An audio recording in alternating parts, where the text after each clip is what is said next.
তোমার ইউনিভার্সিটির সবাই কি তোমার মতো তোমার বিভাগের সবাই তো সুন্দর করে গান গাইতে পারে? ভীষণ ভীষণ এক একজন মাল্টি ট্যালেন্টেড।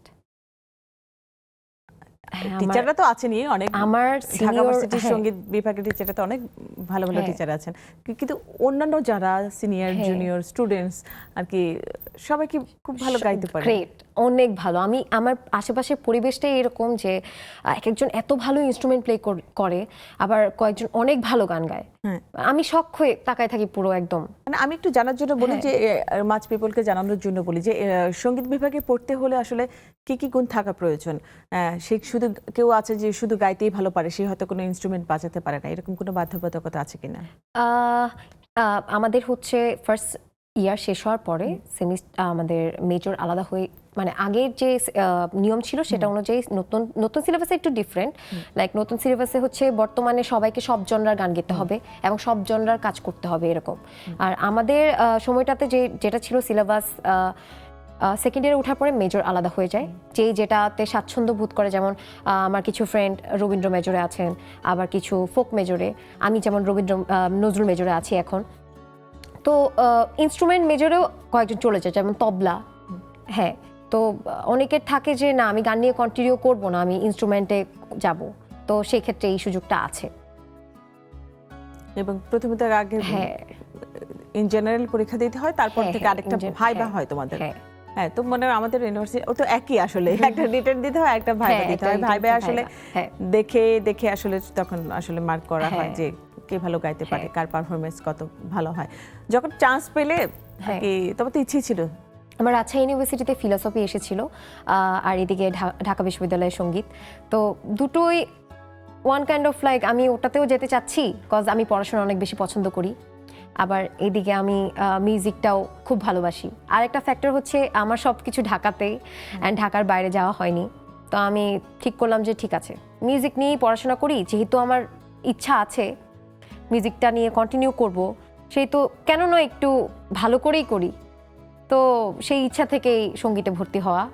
এই বাহ, আসলে কি বলবো, যদি রাজশাহী চলে যেতে হয়তো বা গানটা ঠিক মতো করতে কিনা জানি না, আমরা তোকে পেতাম কিনা জানি না, খাবার সব করার সুযোগ থাকতো কিনা জানি না, কিন্তু তুমি যেখানেই থাকো, যেখানেই যেই অবস্থায় থাকো, তুমি গানটা অবশ্যই করবে এবং গানটা তুমি ছেড়ো না। তুমি একটু আগে বলছিলে যে সব জনরারের গানে আসলে করতে হয় আসলে তোমাদের, তো তুমি কি অন্য ফোকও করো বলেছিলে? হ্যাঁ, আমি ফোক পছন্দ করি। আমি ভাবছিলাম যে তোমার কণ্ঠে আমি ইংরেজি শুনলাম, নজরুল শুনলাম, রবীন্দ্র শুনলাম, ফোক কেমন শোনাবে? আমার একটা পার্সোনাল ব্যক্তিত্ব হচ্ছে যে আমি সব ধরনের গান গেতে পছন্দ করি, আমি লিমিটেশন একদম পছন্দ করি না। এবং তুমি সেটা পারো? বিকজ আই ওয়ান্ট ইট। হ্যাঁ, মানে আমি ঠিক করে নিয়েছি যে না, আমি কোনো লিমিট রাখবো না। হয় না যে আমাদের কমফোর্ট জোন থেকে বাইরে বের হতে একটু সমস্যা হয়।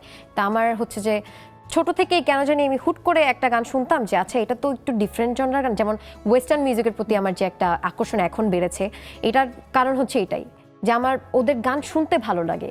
ফার্স্টে যখন গেতাম হয়তো আমার এক্সেন্টটা ওরকম পারফেক্ট হতো না, অ্যান্ড শুনতে শুনতে হয়ে গেছে যে না, ওদের মতোই গাইতে হবে, যদি গাই তাহলে ওদের মতোই গাইতে হবে, না হলে গাওয়ার তো কোনো মিনিং থাকে না। একটা গান আসলে তুমি যখন কন্টেন্টটা বানাও, যে তোমার কতদিন সময় লাগে যে ওই এক্সেন্টে গাওয়া, ওই লিরিক্স হয়তো দেখে দেখে করলে, তারপরে তো নিজের মধ্যে তো ব্যাপারটা আয়ত্ত করতে হয় আর গাইতে হয়, প্র্যাকটিস করতে হয়, কিরকম সময় নাও?